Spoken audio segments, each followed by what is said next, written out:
سلام، كي دايرين؟ لاباس عليكم؟ نتمنى تكونوا بخير. درتو مع هذا البرد، نتمنى تكونوا بخير ان شاء الله.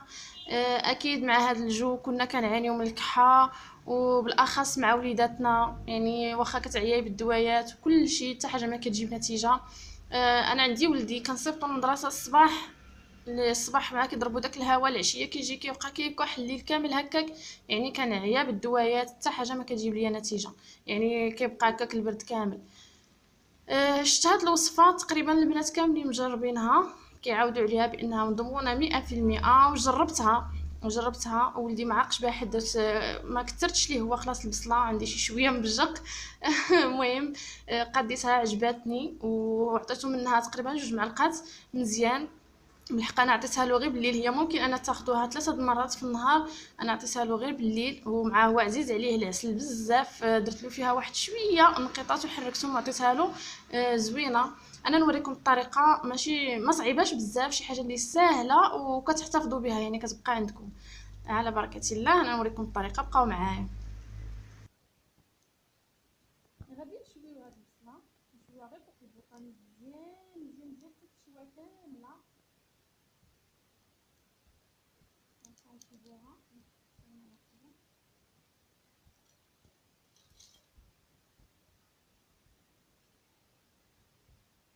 خصها تشوى مزيان مزيان مزيان مزيان.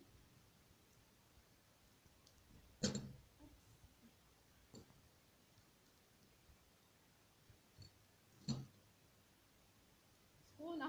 جاني صعيب انا نجي نصورها. معليش، انا نكمل نشويها ونسالي ونوريكم، نكمل معكم الفيديو ان شاء الله.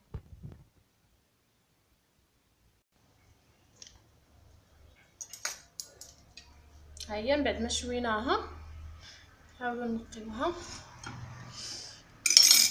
سخونه.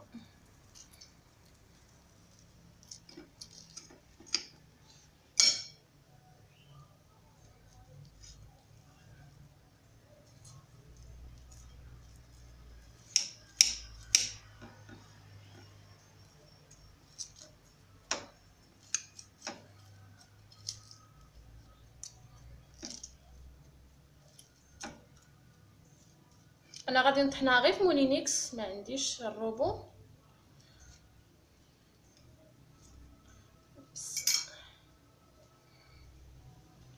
سخونه كتحرق.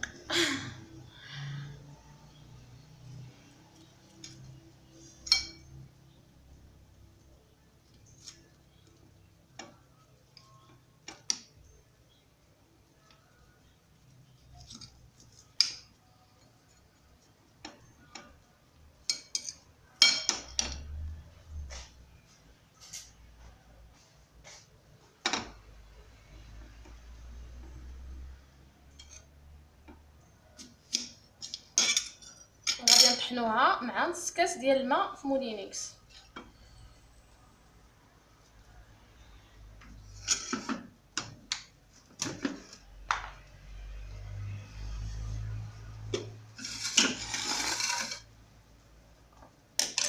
نص كاس ديال الماء ماشي بزاف.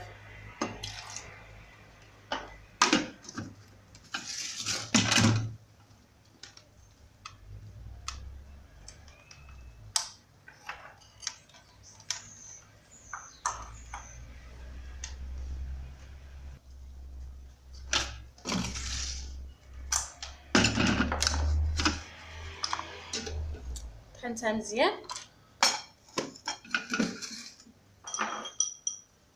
غنحاول انني نصفيها. اوبس. ماشي بزاف باش نصفيها على خاطري. غادي نحتاجو غير الماء.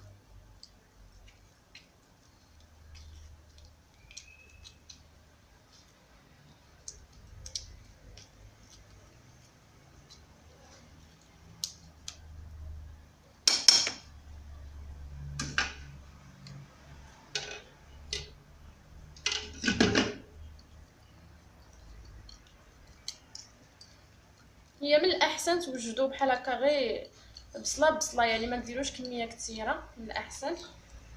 والله يجيب الشفاء، الله يحد الباس. نتمناو ان هذه الوصفه يعني تقضي الغرض بلا داك قوه الدوايات ما فيهم حتى شي منفعه،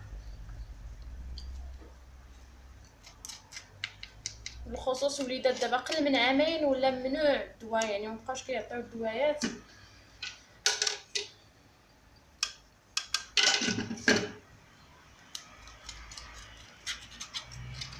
يعني ما كاين ما احسن من الوصفات الطبيعيه، حاجه عندنا في الدار، خص غير نخدموا يدينا ونخدموا شويه عقلنا صافي، وكنحليو بالعسل. هو من الاحسن راه العسل، ما كاين ما احسن من العسل الحر مزيان، ماشي العسل العادي، كاين اللي كيدير سنيده. من الاحسن العسل الحر، كتعطي نتيجه مضمونه 100%.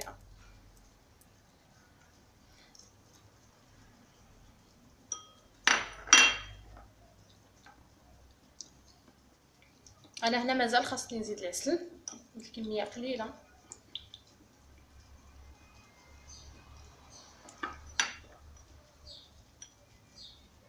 صافي، وكتخبعوها في قرعه نتاع الزاج تبقى عندكم. الكبار يستعملوها 3 المرات في النهار. بالنسبه للوليدات الصغار انا كنصح غير معلقه وحده في الليل فاش يبغيو ينعسوا، راه مضمونه 100% وزوينه بزاف. من الاحسن ما تخطاكمش في الدار، وصدقوني جربوها وغادي تعرفوا علاش كنهضر. والله يحد الباس، ونتمنى تفيدكم بزاف.